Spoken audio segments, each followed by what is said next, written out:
Hello, everyone, and welcome to Channel 18 TV News. I'm Don Julian.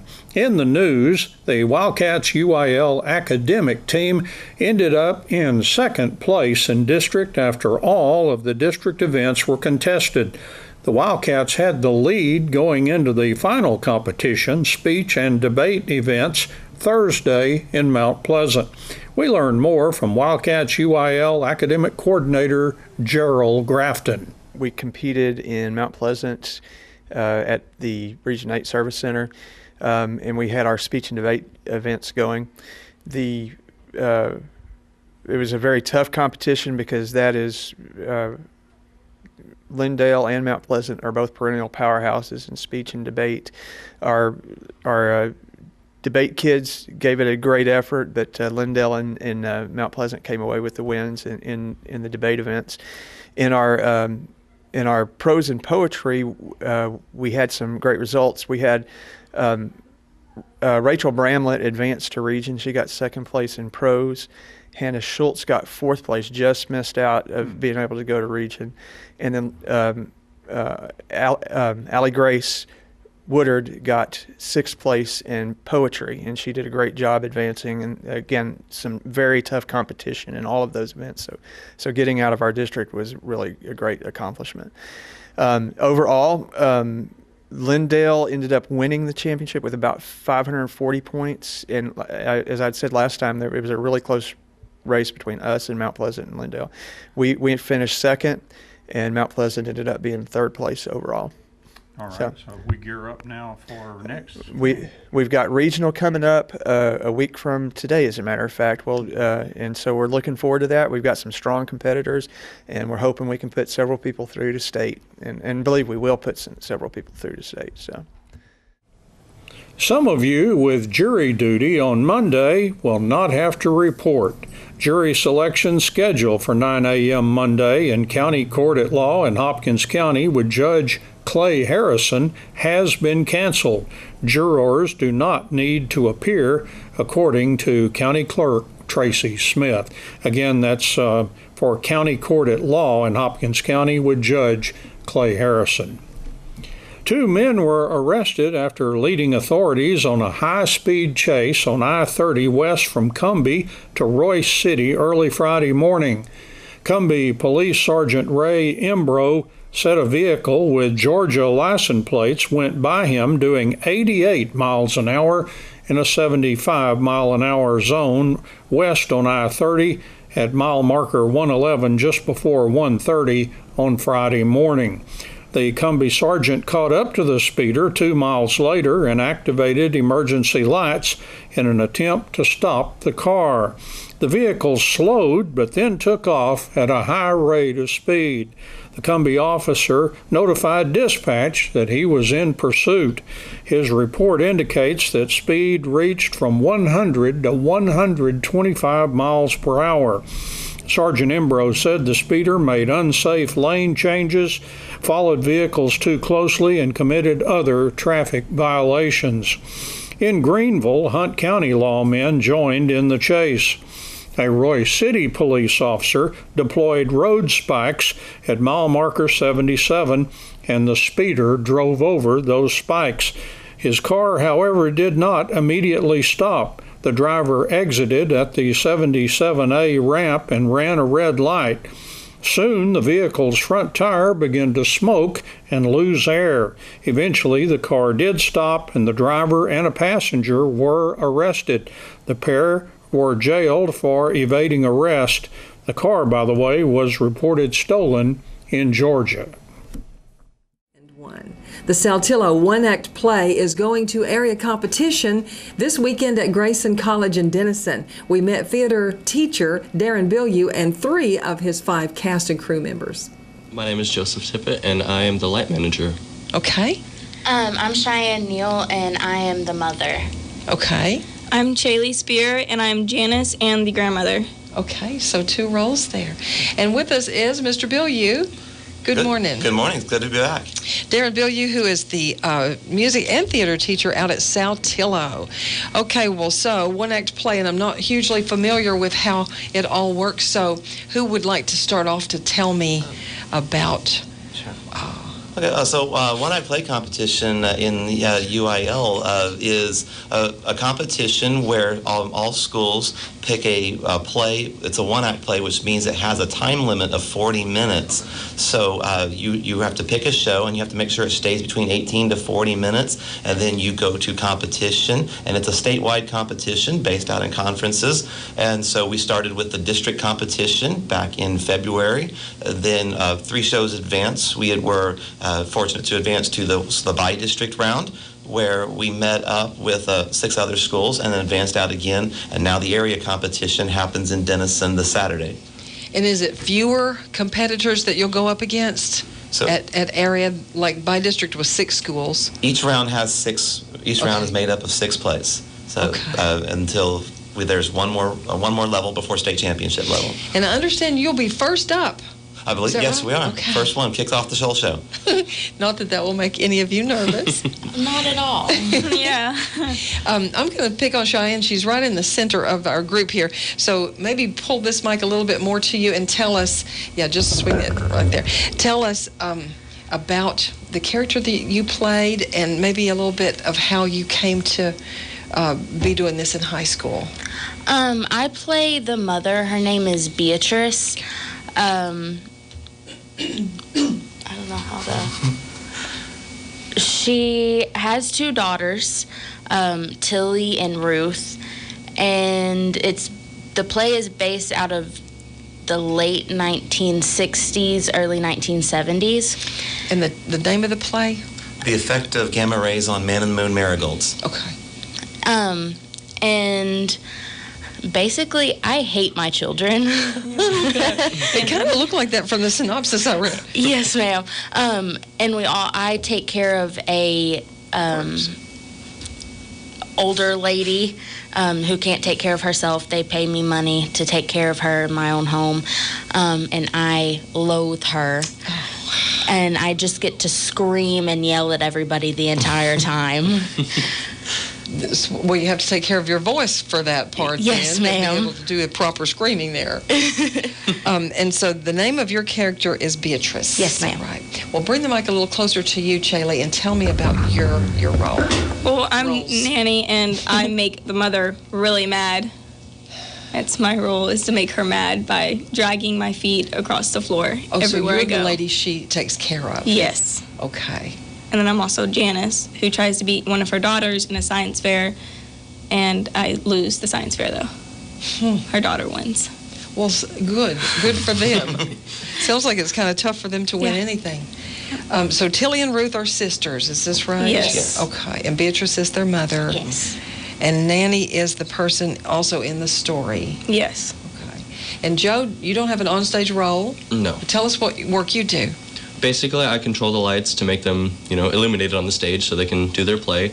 And I control some effects here and there to make it kind of more interactive with the play, to make sure that everyone gets their role and they can just express themselves in the correct way, and they can be viewed on stage, basically. Okay, certainly. And I understand you received an honor for your work. Tell us about that. It was just like a medal for being an outstanding tech. It's basically a 50-50 because there's 2 people on the tech role, and they choose between 2 people, and whoever basically did better or did some significant thing in the play, they get awarded for that, and I received a medal, the Outstanding Tech Award.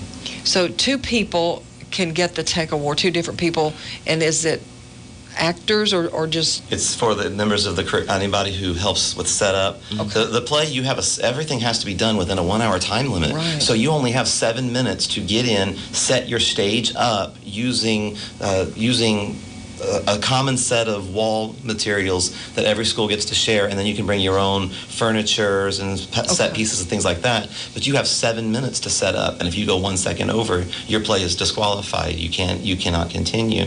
So anybody who does those roles, who helps set up crew, everything, you're judged on the success of your lights and your sound, your students being able to be heard to get their message across. And so it's a very good way for these kids to just live outside of their own worlds and their own comfort zones and express themselves in ways they may not have known before. Okay. It is very much a learning experience. So Joe, how have you done this before, and how did you get this interest? I've been doing this for 3 years, and I got the interest because I've always been affiliated with technology, and I've always enjoyed working with technology.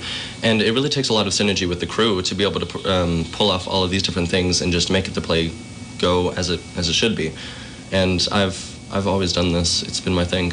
Are you a junior, senior? Yes, I'm in 11th grade. Okay, junior. Okay. I'm going to pick on Cheyenne again, so bring the mic a little closer to you. So, how did you come to want to be in school plays? My friends were all in one act from their freshman year. I never really got into it until this year. Excuse me. But I guess I just decided have fun with it, Okay. you know. Good. Okay. And are you a junior? Senior? Yes, ma'am. Okay, junior. And you too, Ch.18, tell me about your interest bringing you to this point. And your award. Each of you have gotten awards. Yes, ma'am. Okay. Well, he mentioned it, and then we all, like, all of my friends were doing it because he mentioned it in choir, and then I just joined because all my friends did. Okay. Do you think you found a niche, or is it just one of the many things that you have interest in? Would we see you in movies someday? Probably not. Just like doing one act. Okay. It's fun. Now, you got honorable mention, an honorable mention at By District. Yes. You got an all-star cast at... District and by district. Okay. And so Brianna is not here. Brianna Towell. Yeah, to Will? Okay. And Gracie Hodges is Yes. not here, but those are your 5 people? Yes, yes. We have a total cast of 4 people on stage. We have 5 very dedicated students: Zane Underwood, Robert White, Daniel Ross, and then of course Joe and Zane and Eric Hookels. They are our main crew people. They're going to be going along with us, and these 4 on stage that I just can't say enough good things about. So what if you, what do you do if you win at area? What happens next? If we were to advance out of area, there's the regional competitions in Fort Worth a couple of weeks from now. I believe it's April 15th. And then the state championships are in Austin in May. Okay. Well, we're going to wish you all the way to there. Thank you. And good luck, and continue placing as you do. And the effect of gamma rays on Man in the Moon marigold. Is Yes, marigold ma'am. a person? They're actually the flowers. Tilly, the whole thing revolves around Tilly trying to just navigate her way through this very, very bad relationship with her family, and they use this. They cross-reference this with her doing a science experiment with her teacher, exposing marigold seeds to radiation sources. And they show some of them, if they were just close enough, they change and grow better flowers. But if they were too close to the source, then they are destroyed, which is very much the same way she handles her relationship with her very toxic radioactive mother, for lack of a better term. Well, I see the way it connects there. And so Brianna won an all-star cast honor for her portrayal of Tilly. Yes. And she's, the mother's anger just seems to just kind of override this play. It's set in 1969. Very much, yes. Anything else that you'd like to add before we go? I would love it if we had lots more time to talk about your advancing to area. For Saltillo, yay for y'all. And I think it's the first time drama students from Saltillo have gone this far. Yes. Yep. Okay. Congratulations thus far. Very proud. Thank you very much. Okay. Thank you for coming in, Mr. Bill Yu, as well. We hope to hear your results. Thank you. Thank you, too. In sports, the Wildcats track team had 9 athletes qualify for the area meet, most in several events at the district track meet at Royce City Wednesday and Thursday. The Wildcats almost finished first. More from Wildcats track coach Matt Young. We ended up second overall in the meet. That's our highest finish, I believe, in 8 years. Really a great 2 days for our kids. Started out day 1 field events. Shot put, Ryan Hammonds took second. Threw in the high 45s, Jermon Brian Amos took 5th. So we were able to come out of there with 10 points in shot, and Ryan advances to area. Anybody in the top 4 is going to advance to area. Meanwhile, a shot's going. High jump cranks up, and get off to a great start there. Landry Tyson cleared 6 and took 3rd. He's got a little bit more in him, and we'll get there hopefully in the next couple of weeks. And then Jeremiah Rowland went 6'6" and took 1st.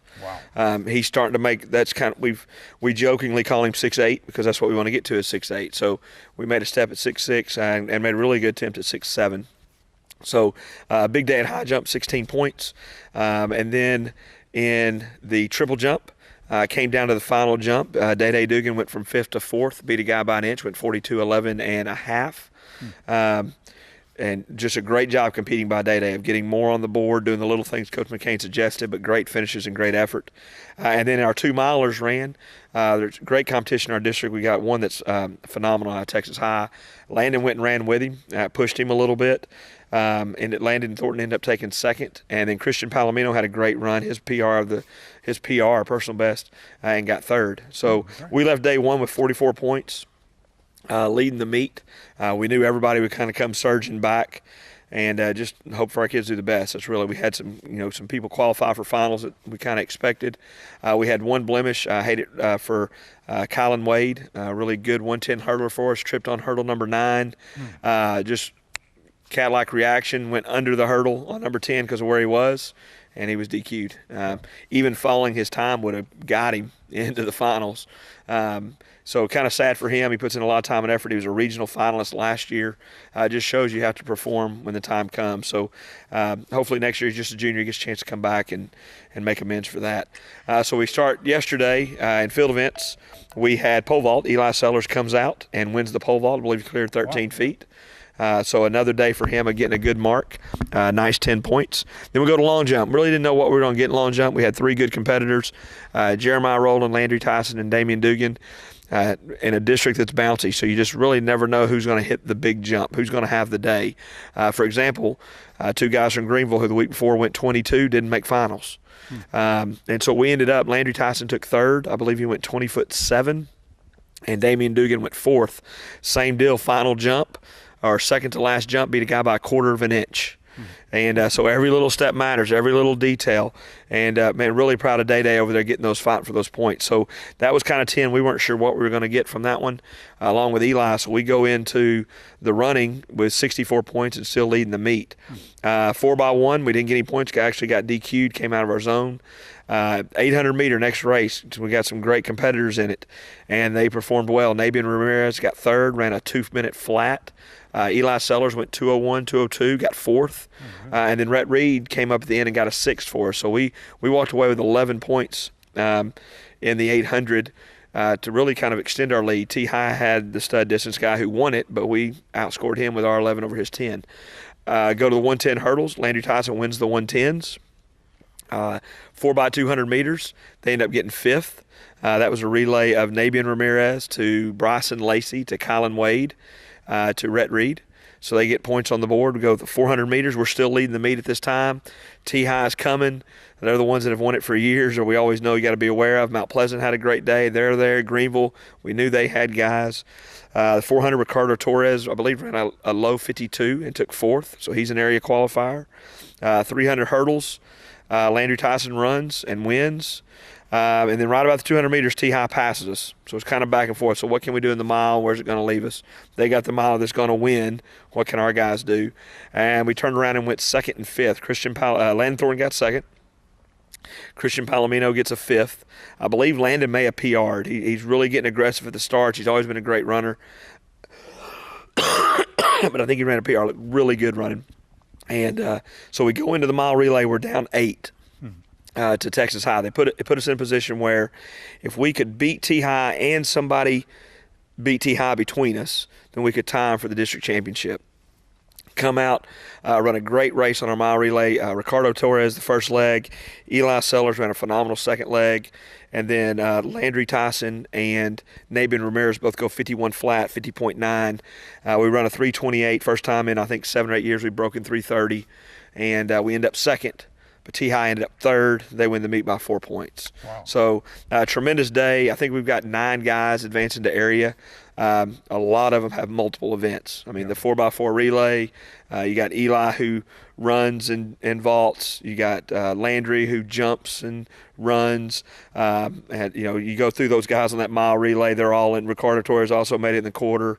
Nathan Ramirez in the 800. So, I mean, you just got a lot of guys doing multiple. But really a great day. Really excited for these kids. It was a real strong senior class. Had a lot of guys that were seniors scoring points. And just hats off to them how they competed and represented Sulphur Springs. Landry Tyson beat you to it. He said it was a great day to be a Wildcat. It was. Landry, it wasn't official. We're pretty confident Landry was probably the high point of the meet. He won 2 events. He was on a relay that got second. We kind of got him at 36, 2 third places. I think we got him at 36 points, somewhere around there. So he did a tremendous job doing some things he hadn't done before with the long jump being thrown in. So excited going forward. Our sister district that we'll go to area with, they compete next week, so we kind of get an eyeball right now. We don't have a real good detail of what we're going to face, but it'll be April 17th. We'll go to Pine Tree, very familiar to all these kids. They've been there for the last 3 years, most of these seniors, and go down and see what we can do. Almost the entire Lady Cats track team qualified for the area meet at the district track meet held Wednesday and Thursday at Royce City. The Lady Cats finished second in district to Texas High. I talked with Lady Cats track coach Derek Tyson. It's always fun to compete, especially with Coach D at Texas High. You know, she's been there 37 years. And she's got such a competitive spirit. Yesterday, I knew she was a little scared of us and our potential because she didn't talk to me all day.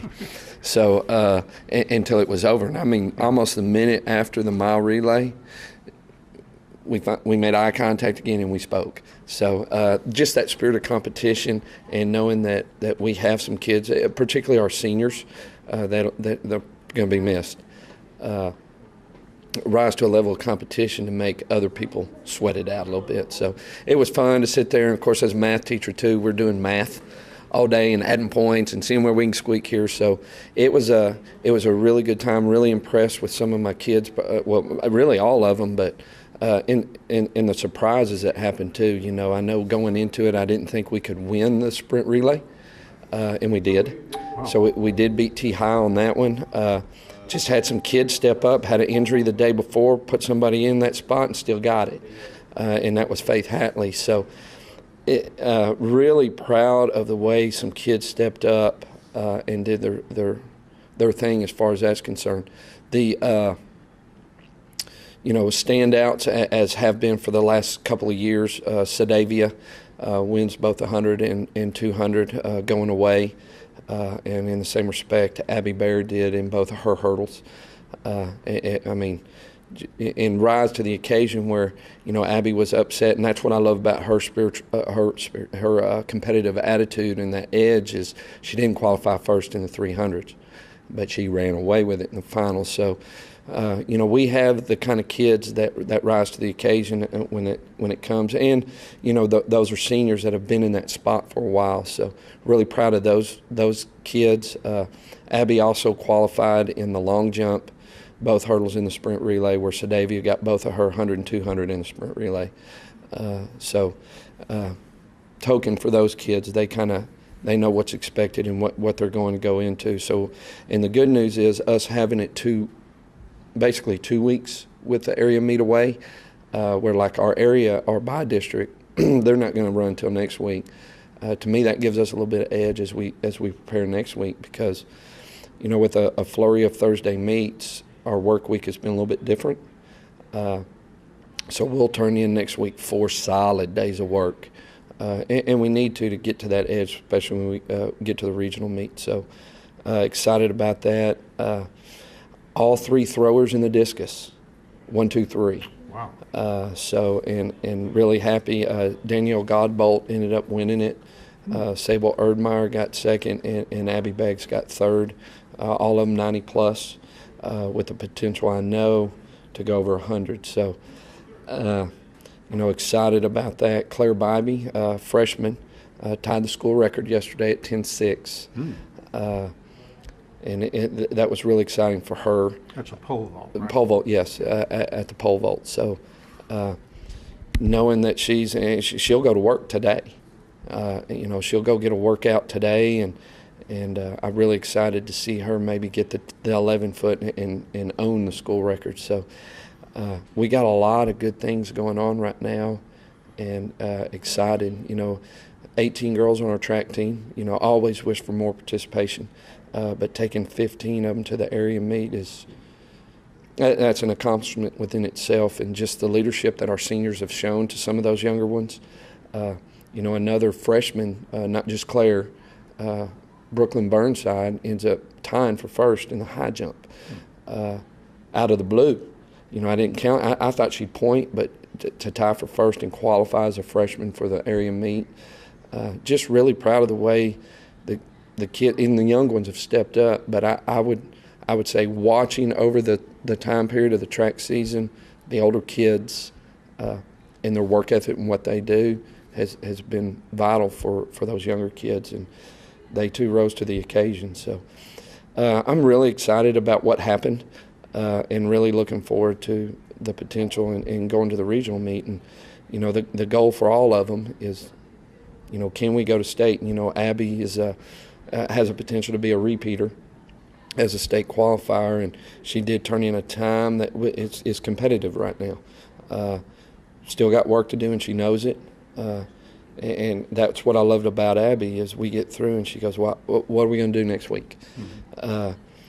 And who also plays softball, and how can we work out the schedule with Coach Carrillo? I said, man, we'll get with it. But she's ready to go, okay, if I can knock a second and a half, I'm back where I was. Mm-hmm. So we're ready to see, and of course those are exciting times when you get to take one to state, and I may be jumping ahead, but when you got one that's preparing to and wanting to and knows what to do about it, it's fun to go out there and coach it. Mm-hmm. So exciting stuff. I'm and happy for our boys. I mean, it was a really good day for Sulphur Springs. That's Channel 18 TV News for today. I'm Don Julian. Thank you for watching, and so long, everybody.